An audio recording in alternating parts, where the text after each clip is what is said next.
Kıbrıs Girne'de yerleşen Aşkabat Restoran'da orta boy işliklimiz. Bir de kuzu pirzolamız. Buyurun.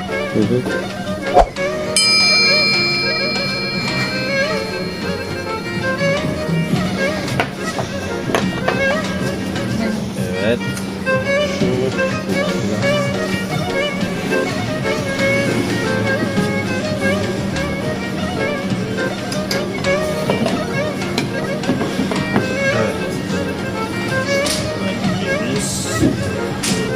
Yağlı ekmek.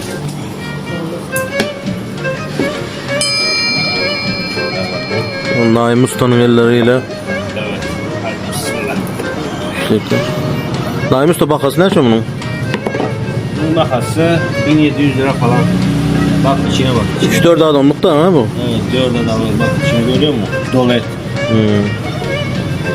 Güzelmiş. Kıbrıs Girne'de dostlar veren adres. Gelseniz de Naim Usta özü kesip güzel Türkmen yemekleri vardır emme dostlar. Evet bakabilirsiniz şöyle.